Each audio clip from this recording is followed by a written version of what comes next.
Today on the Big Six in 60, the 76ers tie up their series with the Celtics. Last night, it's definitely something for the Sixers to build on. LeBron and the Lakers go up 2-0 on the Rockets.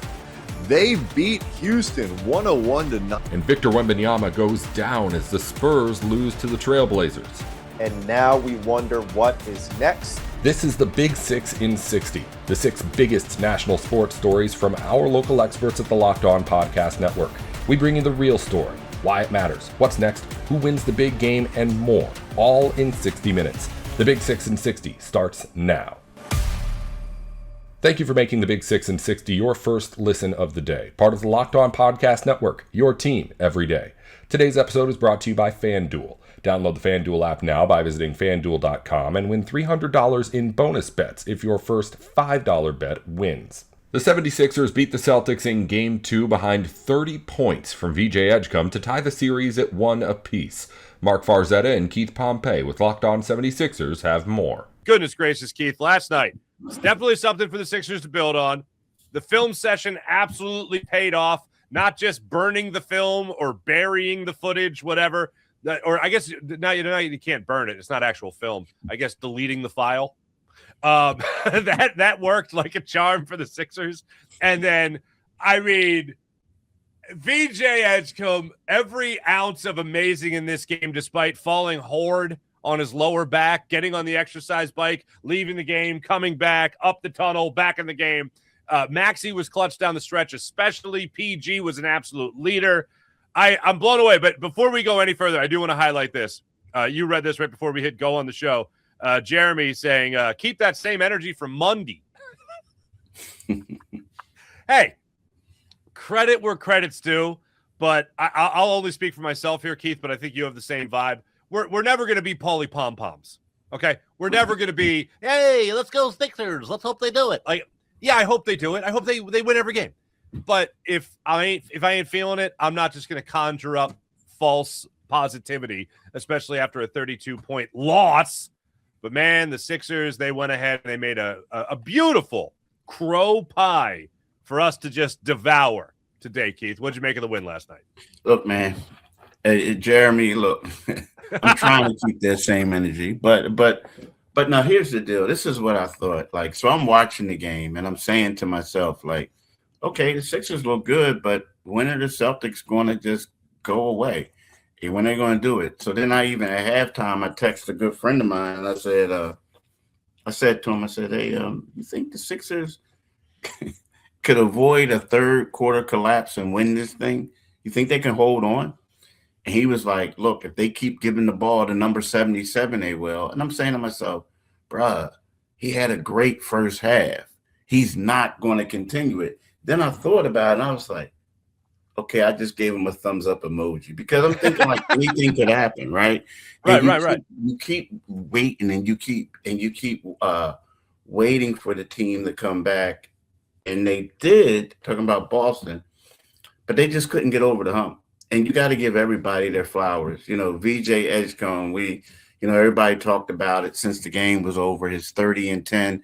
You know what I mean? He's the first rookie to do that since Tim Duncan.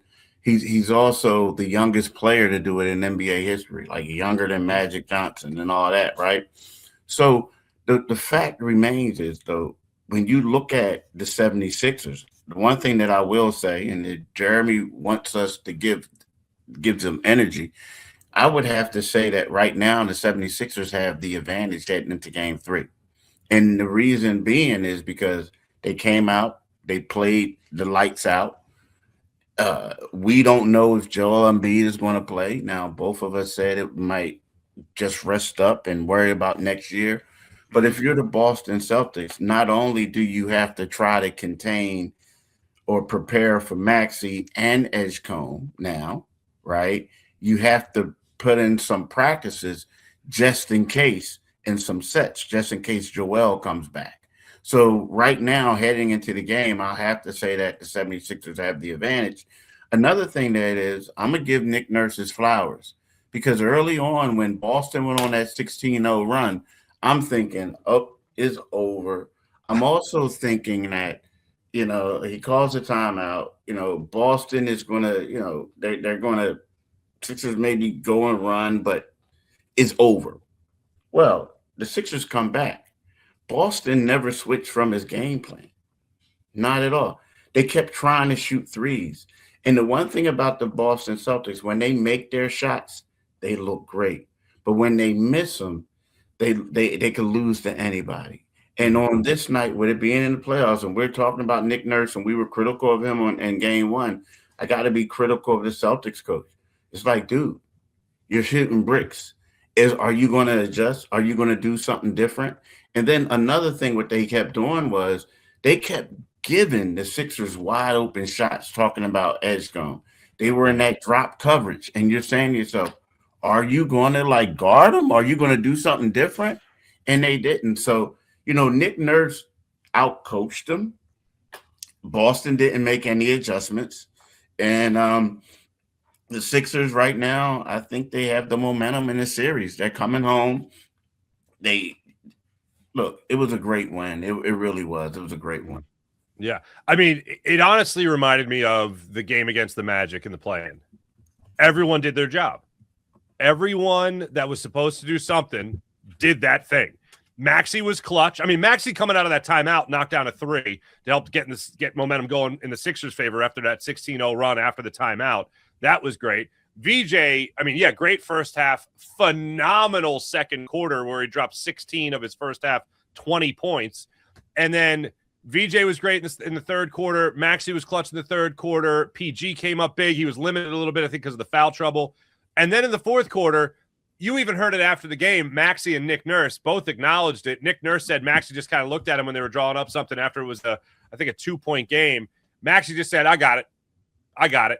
And then PG and VJ Edgecombe said, yeah, we just knew Maxey was feeling it, so we just got him the ball. Jaylen Brown knocks down that jumper, and then Maxey rattles off 2 threes. VJ hit a 3. Maxey had the incredible driving circus layup for the end one and converted it. I mean, even off the bench, Drummond was great off the bench.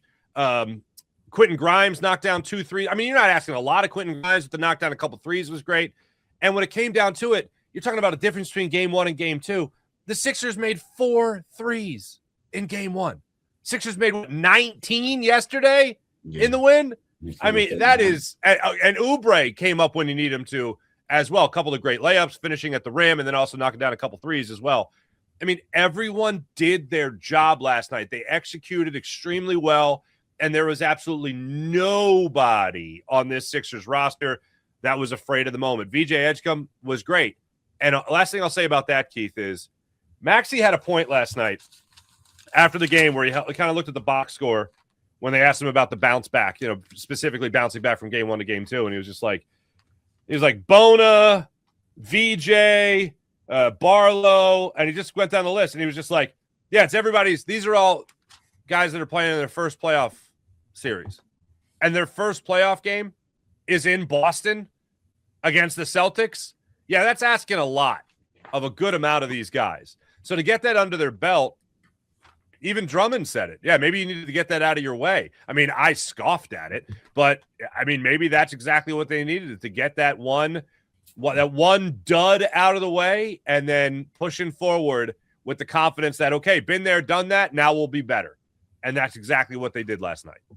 Yeah, I will say this, though. I don't think that anybody needs to take a butt whipping to say, hey, wake up. That's like saying, you know what I mean? Like, yeah. Remember Albert Hainsworth? You remember him? He was a defensive lineman where nuts. Like, hit me, Joe, right? Before he would get smacked in the face before every game by like one of the trainers. Nah, bro, you don't need that. Oh, I likened it to. Yeah, I likened it to you're a kid and your mom gives you the bad medicine, the stuff that tastes terrible. It's like you'll feel better, but you just got to get through this spoonful. You know what I mean? Yeah, forget that. Or a slap in the face. Sugar in some sugar. Let me chase it. Let me chase it with a nice high C. You know what I mean? Exactly. But here's the deal. So the thing is, and I will say this: Maxey was balling in the fourth quarter. Right? He had 12 points. He made 3 or 4 threes. Right? He shot 4 for 9. Right? And then you look at it. You look at VJ Edgecombe. He had 3 points in the quarter. Paul George had 4. Now, the difference between the thing that a lot of people don't, or maybe people didn't pay attention to, is if it was not for VJ Edgecombe having that phenomenal game through 3 quarters, Tyrese Maxey would not have been able to do what he did in the fourth. Because what they did is, like you said, it was a balanced attack, and it loosened things up for him. You remember how in game one where everyone was collapsing? Now, don't get me wrong, like Maxey is quick. So, if he gets by his guy, he has that step to where he can, get to the rim. But with that being said, if no one is making shots, what do? You start throwing 3 people at him, getting in the driving lanes, right? So that's what happened to him in game one, and he tried to kick out and set people up, but they just weren't making shots. So the fact that VJ Edgecombe, Paul George, other guys, even Kelly Oubre, although he wasn't great from 3, but he was still knocking down some shots. The fact that he was able to play better, and you got to give Quentin Grimes some credit too. Like Quentin Grimes played better too, right? The fact that they all did that. Now, here's the thing: somebody's like Keith, he shot 2 for 6. He had 6 points. Yeah, but he was 2 for 3 for 3, right? Exactly. He played with a lot of intensity on the defensive end. The fact that all that happened, that enabled Maxey to be able to, take over the driving and steering them down to the victory. Because, let's face it, he just took the wheel from VJ Edgecombe, or took the baton from Edgecombe in the end. No. The NBA playoffs are here, where every possession matters, every matchup is magnified, and every game can swing a series. And right now, FanDuel is giving new customers a great way to get in on the action. You can bet just $5 and get $250 in bonus bets if your first bet wins.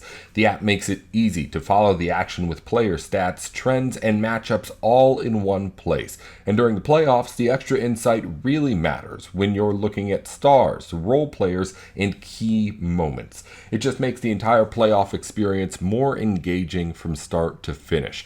As we round out the regular season, the Celtics played the Knicks in Madison Square Garden tonight. Line is at -5 on FanDuel. If you want to go the other way, Boston money line is 176, plus 176 on that line. Head over to FanDuel.com to get started. FanDuel, play your game. Welcome back to the Big Six in 60. The Lakers took a 2-0 series lead on the Rockets with a Game 2 win behind 28 points from LeBron James. Andy and Brian Kamenetsky with Locked On Lakers have more. Exactly where you and me and all the other pundits predicted we would be with the Lakers in the 2-0 lead. They beat Houston 101-94 in just an incredibly entertaining Game 2 if you are a Lakers fan. This is a group that is becoming incredibly likable, playing without Luka Doncic and Austin Reeves. Some injury news on those two guys, which we'll get to over the course of the show. But LeBron James doing incredible stuff. Marcus Smart with, I think, sort of a legend status game, and like people remember what he did in Game 2 of this series, particularly if the Lakers go on to win it. Luke Kennard backing up his 27 points in Game 1 with 23 in Game 2. The Lakers defense, it's everything about this, if you are a Lakers fan, is incredibly awesome. And I loved watching this game. Like, it's such an easy group to root for.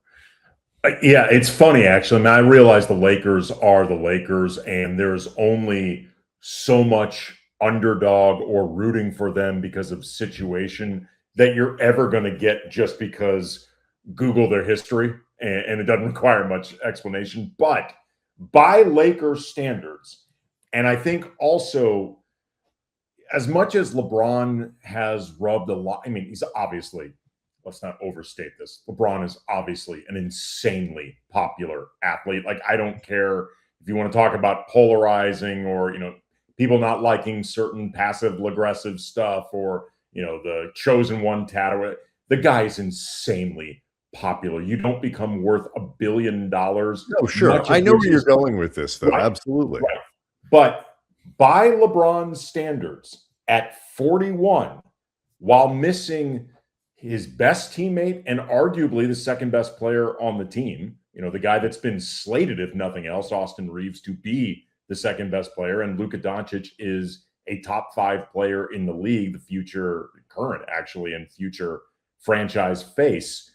Like, LeBron is right now in a position where he is the rare underdog on top of the age.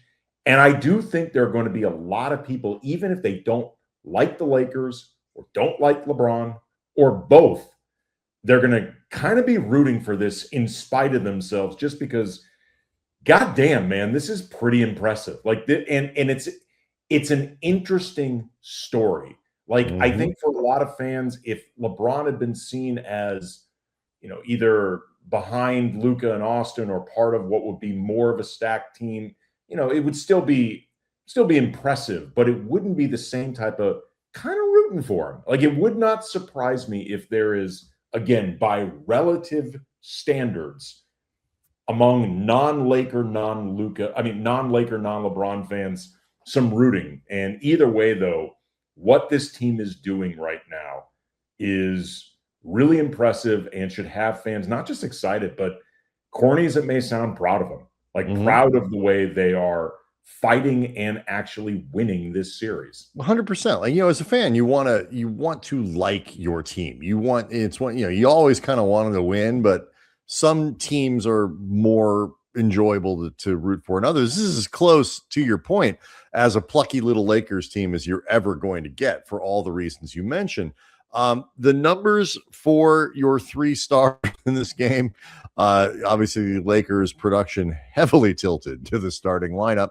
LeBron leads the way, 28 points, gets to the line 14 times. He was 2 of 5 from 3-point range, 10 of 14 from the free throw line, 8 rebounds, 7 assists, only 3 turnovers, which, when you consider the amount of ball handling he did and all that kind of stuff. All in the first quarter. The next 3 quarters, he was clean. It was all in the first quarter. Lakers took care of the ball, especially in the second half. Only 12 turnovers on the night. They had a stretch in the second quarter where they turned the ball over in 4 straight possessions. So to finish with 12 when you do 4 in a row is pretty good. I mentioned Marcus Smart, 8 of 13 from the floor, 5 of 7 from 3-point range, 4 of 5 from for the free throw line. He had 7 assists against only 3 turnovers. Again, LeBron and Smart serving as your primary initiators and ball handlers. There was a lot of with Marcus. What are you doing? Oh, sweet. Glad you did it. But like, there's a lot of sequences where, like, okay, let's see where this goes. Look, but like, we'll get into this, whether in this show or for the short show or through the rest of the week. Like, there's a certain, I think, kind of, if the Lakers have an advantage, it's that some of their, not an advantage, but something that helps them is that players like Smart have the liberty to just kind of do stuff, because sure, like, go for it. Like, who else is going to do it? Luke Kennard, 42 minutes, Andy, 42 minutes for Luke Kennard, 8 of 13 from the floor. He hit 3 of his 6 3-pointers, making him 8 of 11 for the series. 4 of 4 from the free throw line, 6 rebounds, 2 assists. He had 3 steals. Overall, the Lakers had 11 steals and 5 block shots. And so, like, the defensive effort, it wasn't just the effort in this game. And again, some of this goes to Smart, the energy, the effort, the kind of inspiration, for the level of precision and coordination and kind of unity that they had. Rui Hachimura has 5 rebounds, but you go back and watch that tape. There's many, many instances of Rui putting bodies on guys when the ball goes up. Stuff like that. And, Marcus Smart all over the floor to get loose balls and this and that. And, Jackson Hayes was on the ground. Like, good game for Jackson. It really was. And it started to me in terms of the signs that this team was really on the same page, particularly defensively, was because the way they're guarding Durant, it's not just KD touches the ball, double comes. Like it's different guys with a different cadence, and sometimes it's 2, and sometimes it's 3, and then occasionally sort of 1, and then like you have to do things, vary up those coverages, vary up the looks, because Durant's too good an offensive player and too good a passer otherwise. But that puts an enormous stress on your defense. You're never quite doing it the same way twice. Everybody's got to be on the same page. And the Lakers took Kevin Durant, the transcendent scorers the game's ever seen. Some people think the best pure scorer the game has ever seen. Essentially took him out of the game in the second half. Yeah, I mean, he had 23 points in this game, but it was very front loaded. 11 of them were in the first quarter. And then in that first quarter, there was kind of an bleep. He looks like Kevin Durant. Like this looks like it could be a problem. But as the game went along, the Lakers just increasingly made it more difficult for him to get good looks. They made it more difficult for him just to get the ball.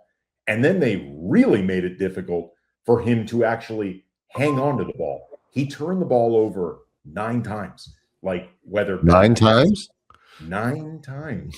And I do recall him turning the ball over 9 times. Like he was not leading the Lakers down the primrose path.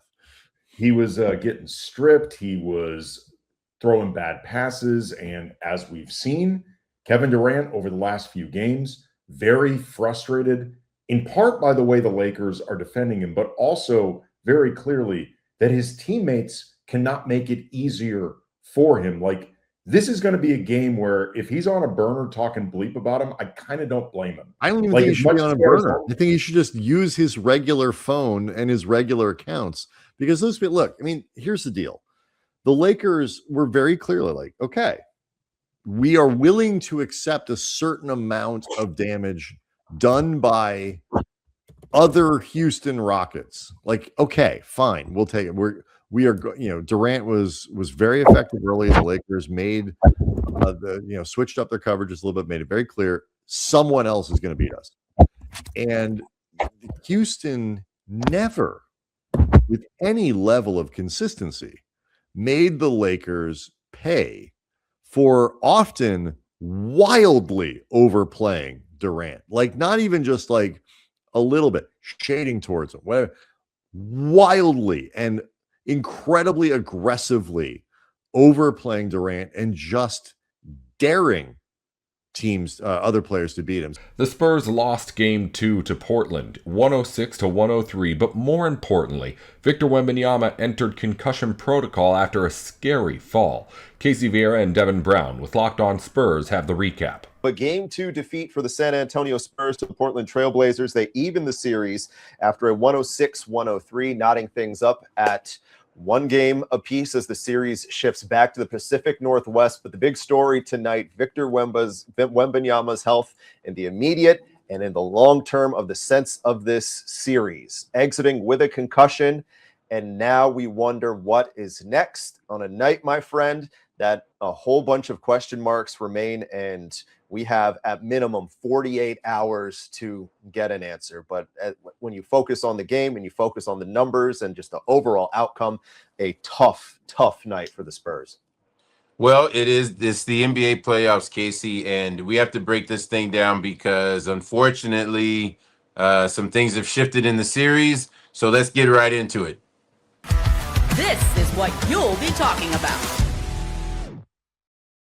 All right, well, after Game 1, there was kind of a lot of thought that the Trailblazers, just simply put, didn't have enough on offense, right? It was kind of Denny and everybody else. But that wasn't the case, because Portland came out actually on a 22-9 run. Scoot Henderson at 13 points got things going on the right side of things. Ultimately, the Spurs, they even things out and they take a 1-point lead into the break. And after that, this is where the story of this game shifts dynamically, because early in the second quarter, Victor Wembanyama gets tangled up.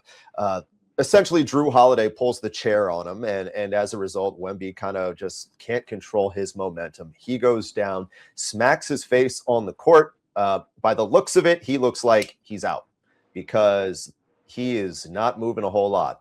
When he does start moving after a couple seconds, he pops himself back up. He is just wobbling, and as a result, he has to catch his breath, go to the back, and we do not see Victor Wembanyama the rest of the night in concussion protocol. He goes down midway through the second quarter. We have since learned it is a concussion, and we'll talk about more on that in just a bit. Game tied at 57 at half, and Portland ultimately going punch for punch, keeping it a 1-point game going into the fourth quarter. San Antonio opens the fourth quarter on a 13-0 run, and a quarter that saw a little bit of everything from everyone. You saw great Luke Cornett. You saw the defensive effort look fantastic. Vassell looked great. And then we get into a spot where we're inside the last 4 minutes of the quarter, and it's a completely different game.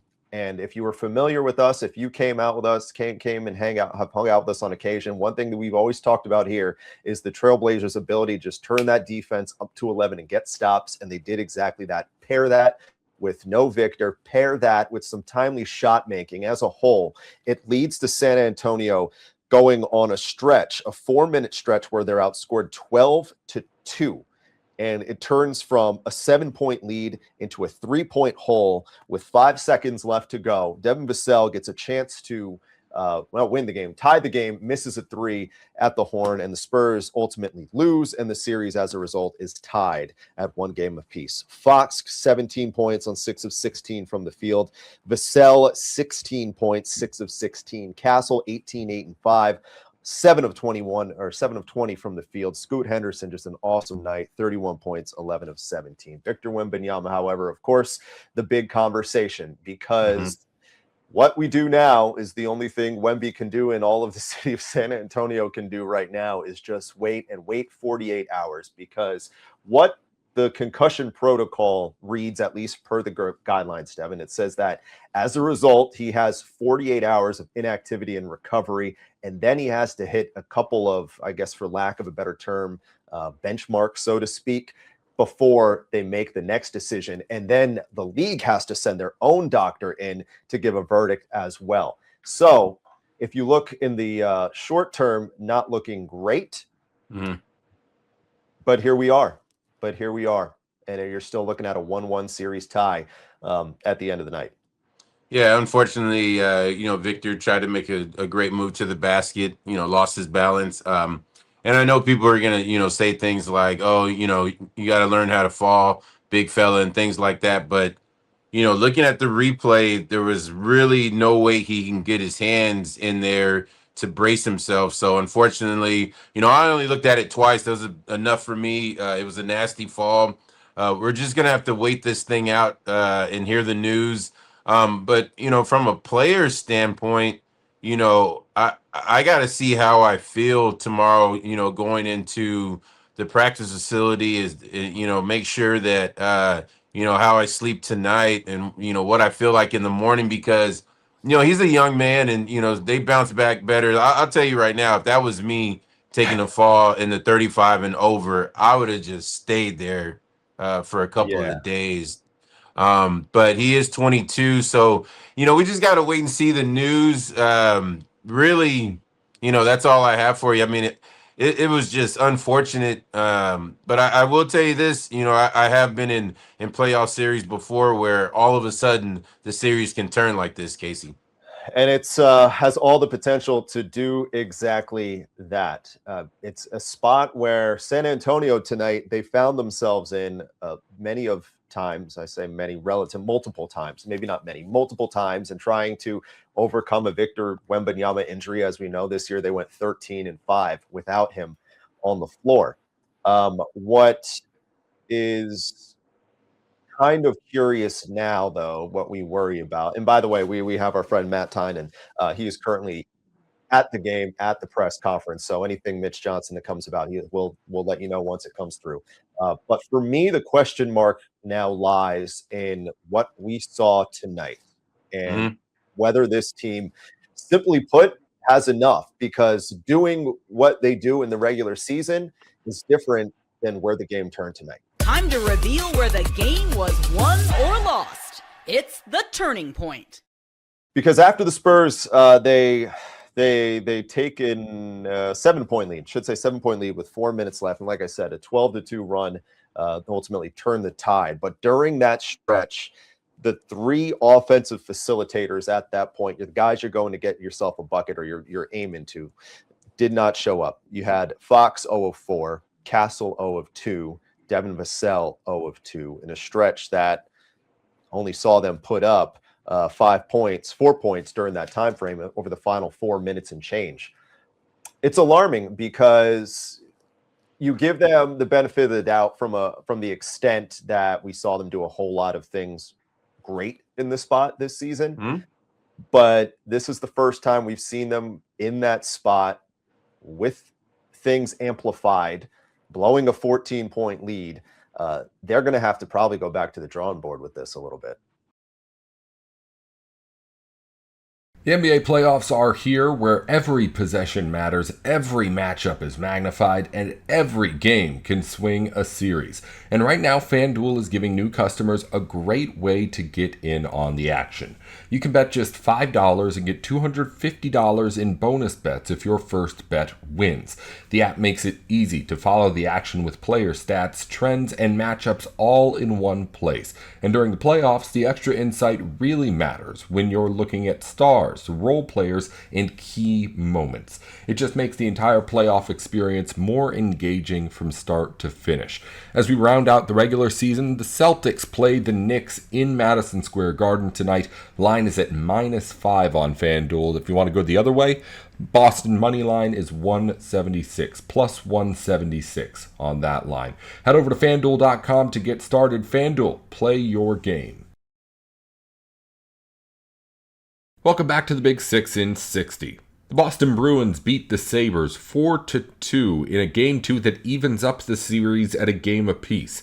Ian McLaren with Locked On Bruins has more. Breaking down the storylines, the stats, and the signals from last night's win over the Buffalo Sabres in Game 2 of their Eastern Conference first-round playoff series.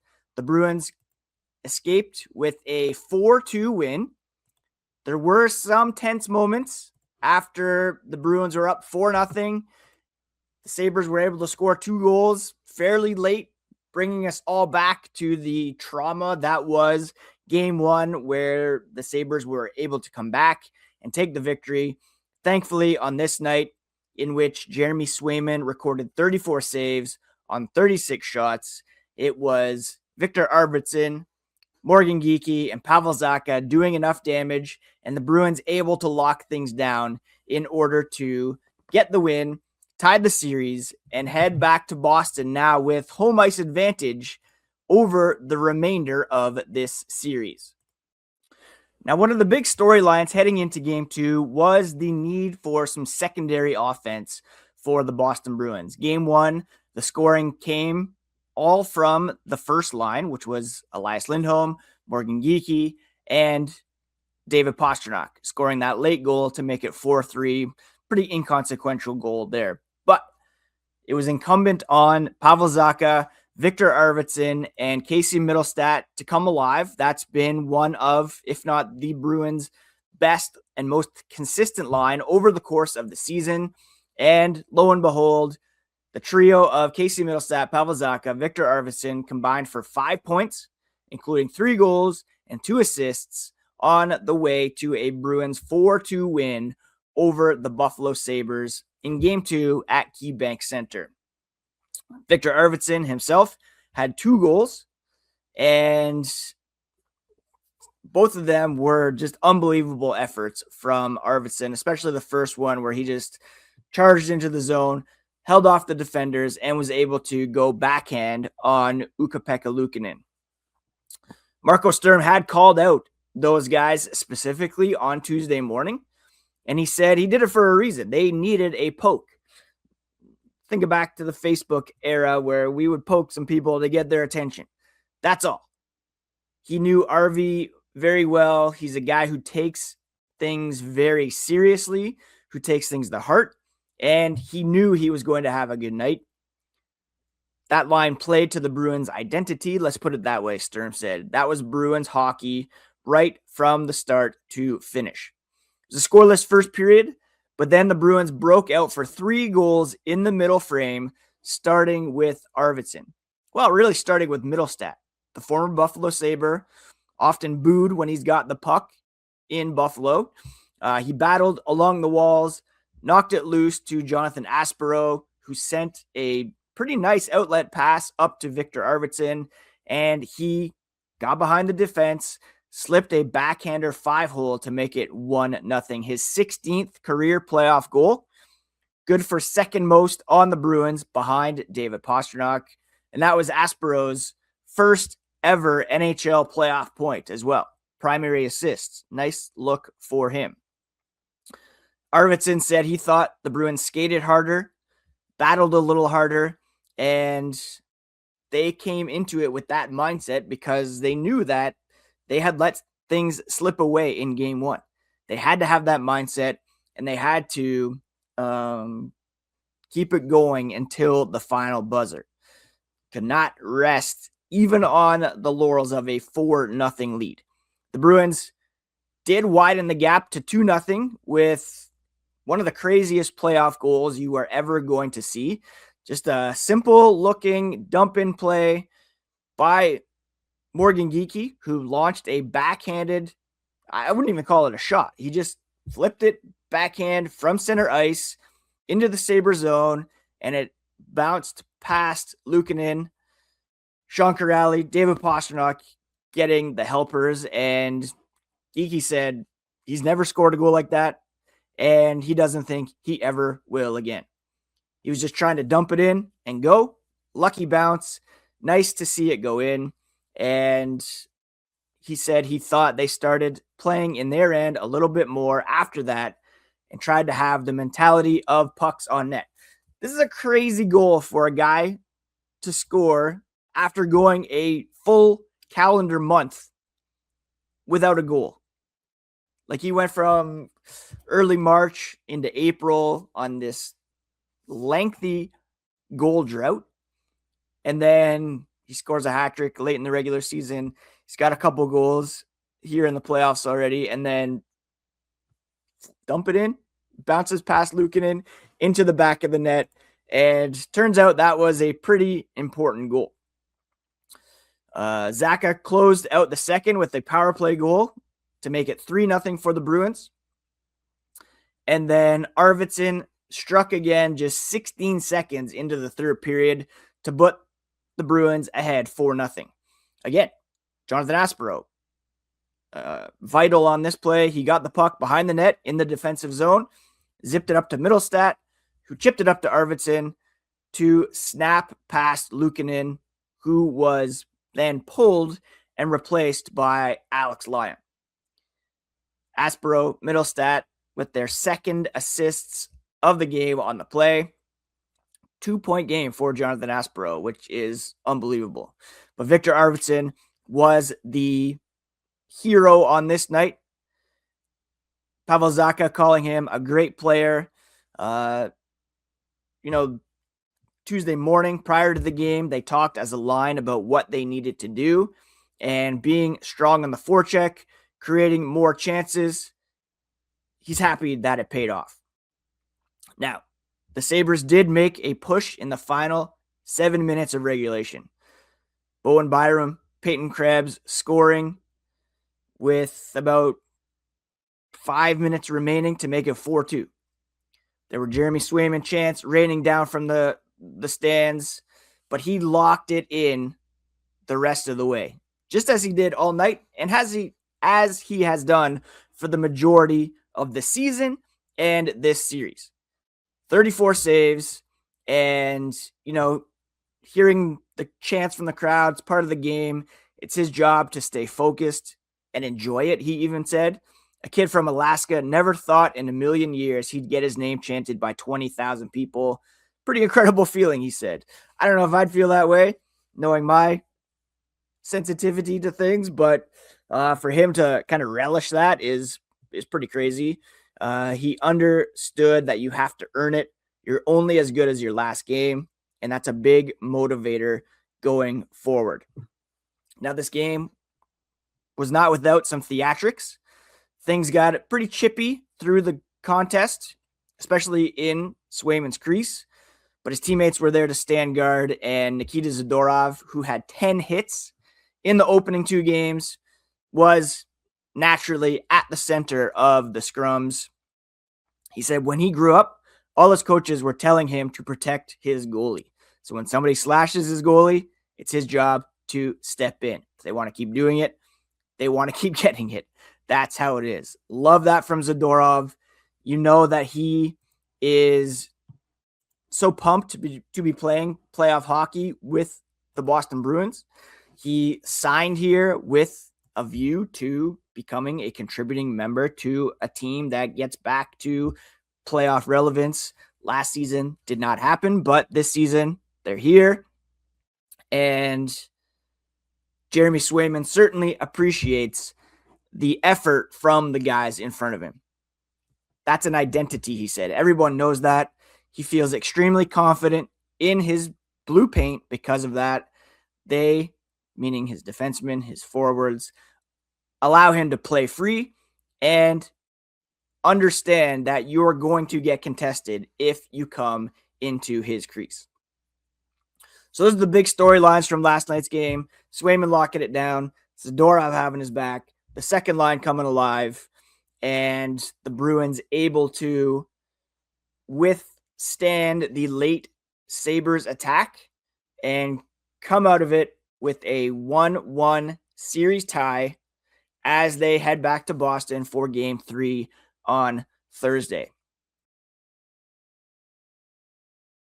The NBA playoffs are here, where every possession matters, every matchup is magnified, and every game can swing a series. And right now, FanDuel is giving new customers a great way to get in on the action.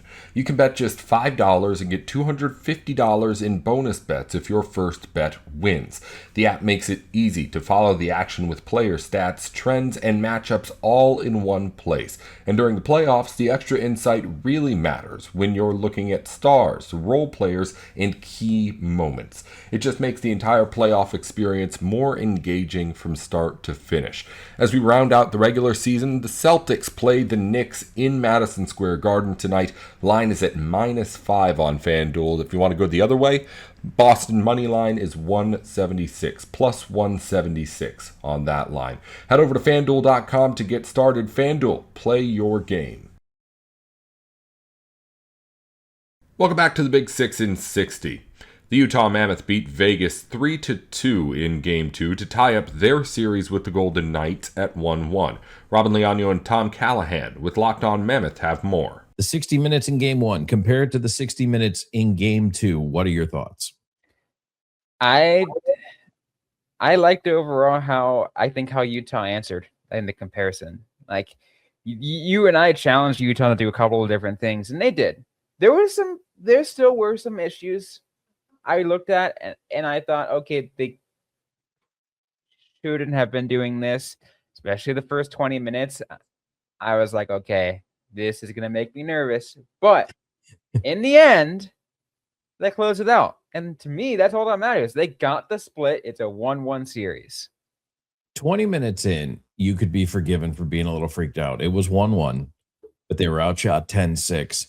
And Mackenzie Weegar's goal bounced in off a Vegas player. So it's like, okay, well, puck luck. Maybe you could feel good about the puck luck. But Robin, after that, the stats changed dramatically in this game. Vegas only had 4 shots in the second period. They had 7 in the third. Utah finally started playing with puck possession. Utah finally took care of their own end. And the other thing tonight, I got to tell you, they out-hit Vegas 39-33. Who did they insert into the lineup? Spicy Tuna. What did he do? Lead the team with 5 hits. Although there were a lot of players who did register 3 hits. And we did call out Schmaltz, Krause, and Keller and say they had to be better. Now, they're not the line we're going to talk about ultimately here as far as the one that really dominated in this game. But I do want to mention them first and talk about them because at least they were plus. They were better. And, you know, it's kind of funny. I said this earlier. I was on the Sean O'Connell show on ESPN 700, and I said, you know what? I would love to see the Sheriff ride again. I wanted to see Lawson Krause show up and just roll some heads. That line was better. They were better in this game. I still think they are the line that can control the series. Although right now, it's hard not to be impressed by Logan Cooley. We'll get to that. But what were your thoughts on the quote unquote top line, the Schmaltz, Keller, and Krause unit? Schmaltz, Keller, Krause unit. I'll tell you, Tom, they weren't the one. Again, like, and I think that's the thing. They weren't the ones I was like that I was heavily paying attention to. I mean, yes, we talked about the fact that they were the ones that we should be paying attention to, but the one we're going to talk about in a little bit, Tom, they're the ones I was like, they made it fun to watch. That's all I'll say. Krause did have 3 hits, and he had 5 shots. So I thought he was out there really trying to give it his all. By the way, that tied for the most shots in the game with Dylan Gunther. So Lawson Krause was trying to make an impact. He felt it. He went out there. He was throwing some hits around, so I can appreciate that out of him. Clayton Keller finishes +1 and 1 shot, although he did have 2 blocked and 1 miss. Couple of hits, though, for the captain, and I can appreciate that. Nick Schmaltz, 3 shots, didn't throw a hit in the game, but, also went 7 of 10 in the faceoff circle, which, by the way, is another key stat that we harped on, is starting with possession. He was the only plus center for the Mammoth tonight. Next closest was actually Stenlund at 45%, or pardon me, Cooley was 7 of 15 for 47%, but nobody else was over 50, and Schmaltz was dominant. 7 out of 10 draws, that's fantastic. I would love to see the other centers operating at that clip. But so overall, I thought they did improve. I thought they had a better game. I was happy with that. But here's the other thing. Tonight, they didn't need to be the impact line because Cooley, Gunther, and Kyler Yamamoto just 2-point nights and really brought. Well, Cooley had a goal +2. Yamamoto had 2 assists +2. Gunther goal and an assist +2. Robin, right now, Logan Cooley. It's kind of funny. After our last video, somebody commented, nobody said Cooley was the best player on either team. And I'm like, actually, Nick Kostanika did say that on NHL.com, and I threw the article in there. But also, I would agree. In game 1, I thought he was flying around out there. He was playing really well. And then tonight again, Robin, even in the post-game interview, I was watching the ESPN feed this time around, and Kevin Weeks was talking to Cooley after the game, said, you really are embracing this playoff style of hockey, getting to those hard, gritty areas, going there for loose pucks, which is funny, what Locked On Mammoth has been saying all season long. But now that that's happening, Robin, those guys are having success. They're getting shots through, which, by the way, Gunther's goal is an absolute snipe. It's just great to see. It's so exciting to see that all working out. Yeah, Gunther's goal was a snipe, and then Cooley's goal was a beautiful opportunity. That was what I always like to call garbage area, right there in front, grabbing off the rebound. And I said this in the Everyday Discord, Tom. Did I not just yesterday say that I wanted to see them get into the garbage areas? Yeah. And then one of them says, you did say that. You really did. And, good on you for pointing that out. Honestly, Robin, Gunther almost scored on what turned out to be Cooley's goal. Dylan Gunther's also feeling it right now. And what did he do? He drove the net and made something happen. And then what did Cooley do? He also drove the net and scored. It's not rocket surgery. I mean, it's not hard. The formula is simple. It's time tested. It is playoff approved. Get to the net. So that line, by the way, Gunther, Yamamoto, Cooley. I'm looking at hockeystatcards.com right now for their game score. Each of their individual game scores. Do you want it? Oh, yeah. Dylan Gunther posted a 4.12. Kyler Yamamoto with a 4.03. Logan Cooley for 3.59. Nice. All pretty well positive. Below that, Keller, Schmaltz, and Krause at 1.23, 1.19, and 0.71, respectively. Okay. I like that. Only 3 players posted in the negative, and it wasn't even by a lot. It's like you have minus 0.07, minus 0.22, and minus 0.26 to Kerfoot, Paterka, and O'Brien. Oh, I was so close. I was going to guess Kerfoot, Paterka, and Tanev. Tanev actually posted just barely a positive score, 0.15. Okay. There you go.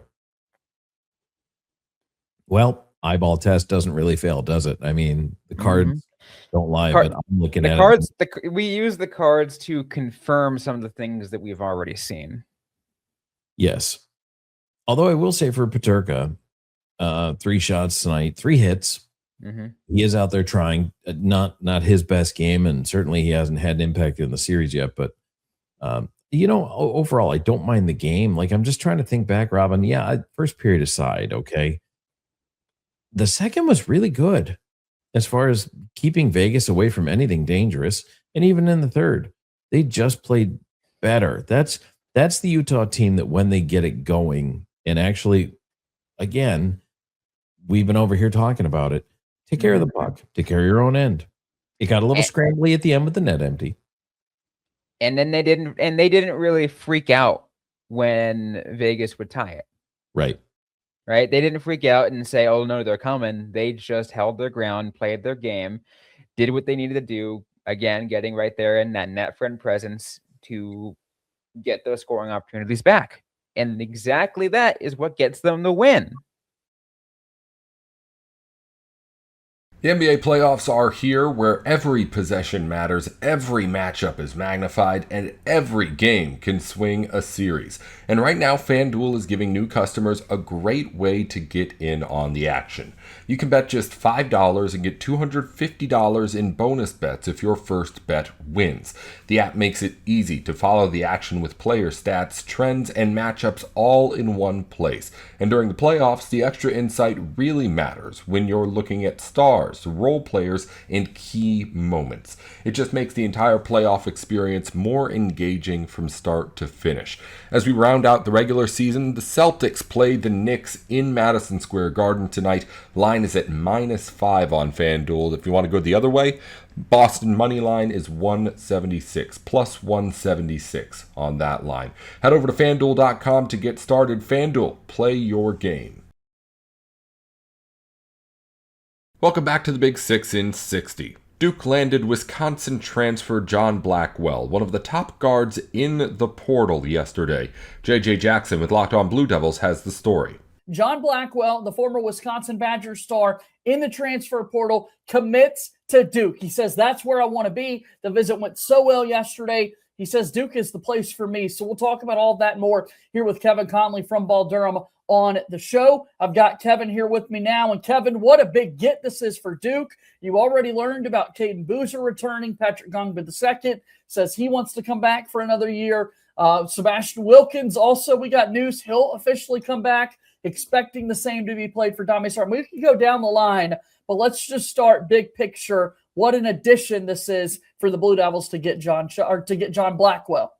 Yeah, JJ, I think when you look at this first, Duke is not going to make many high-end portal acquisitions this offseason. It's going to be 1 or 2 maximum. With the players you just said that are returning, add in the freshmen that are coming in the recruiting class as well. So the fact that you're able to get John Blackwell, who, I mean, let's be honest, of the players that are in the portal that have plans of playing college basketball next year, he might be the best. Milan Mocilovic out of Iowa State, he is in the portal, but he right now is fully focused on the NBA draft. So we don't know if he's playing college basketball. John Blackwell might be that best player that is going to play college basketball that went into the portal. And the fact that Duke was able to get him, the fact that, at least in my perspective, from what I have heard, it was always trending Duke, especially, last weekend when Illinois basically got its entire roster to announce their return to the program for next season. That kind of pushed Duke to the finish line,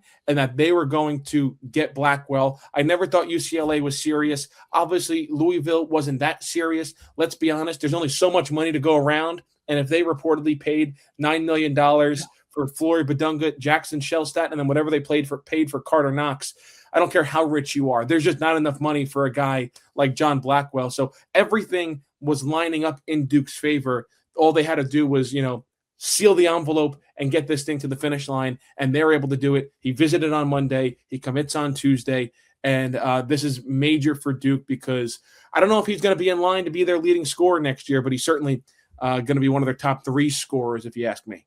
Yeah, I mean, he'd be one of the top vote getters for sure if you were to vote on who is that leading scorer on next year's team. And people certainly want to see what the full roster is going to look like. I think that's totally fair when we await some of these final decisions. Again, it's Tuesday. We've got until midnight Eastern for this transfer portal to fully close. As of right now, Caleb Foster is not there. Dame Sarr, not there.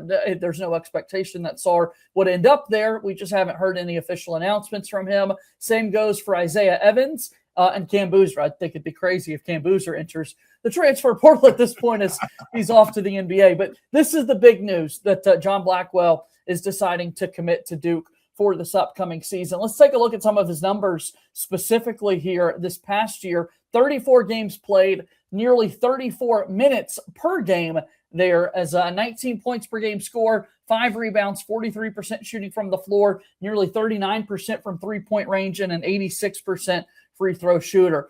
All great offensive numbers, and those are the reason why you'd feel pretty good about picking him as one of Duke's top scorers going into next season.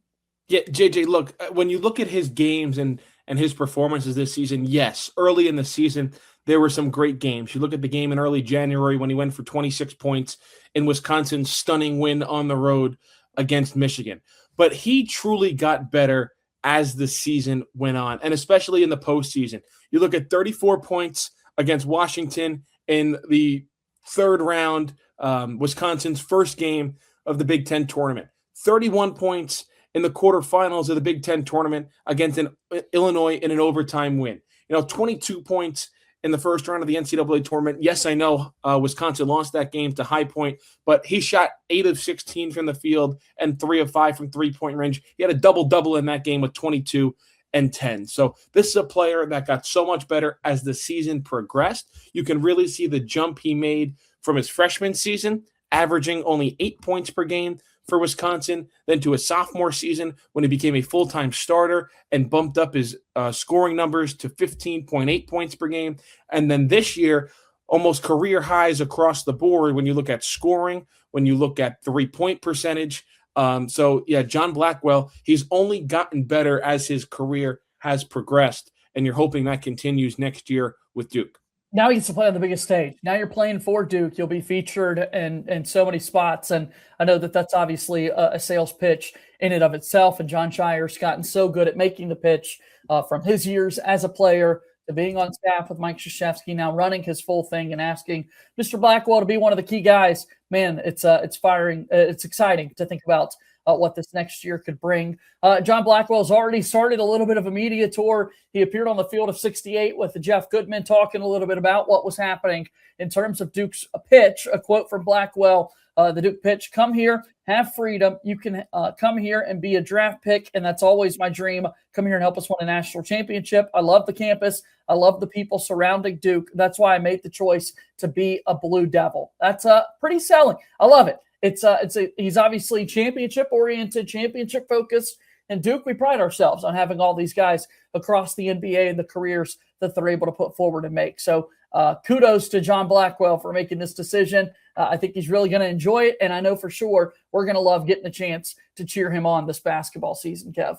And it's a big transfer portal ad with no stipulation, right? Yeah. Look at this time next year, or last year, I should say, you got the big transfer portal ad and said you're coward, but there was a major stipulation that he was still going to try to make the NBA. He eventually does and becomes a top 15 pick. That's not the case with John Blackwell. And JJ, regardless of what Duke does, I think in the transfer portal, I mean, that's really it. Even roster retention, can make the argument their starting 5 is on their roster. When you look at Pat Gongba at the 5, I think you're going to have Cameron Williams at the 4. The 3 spot, I think it could be a Dame Sarr, assuming he comes back, just because he has that size and positional length. John Blackwell at the 2, and then your guess could be as good as mine for point guard, whether it is Caden Boozer, Deron Rippey, and then obviously we have to have that conversation with Caleb Foster. That's all for today's Big 6 in 60. If you follow basketball, football, or college sports, the Big 3 in 30 has a half hour on the biggest news in the NFL, the NBA, and on campus, going up every weekday just like this one. Just search the Big 3 in 30 NBA, the Big 3 in 30 NFL, or the Big 3 in 30 college, wherever you're listening or watching now. Thanks again for tuning in to the Big 6 in 60.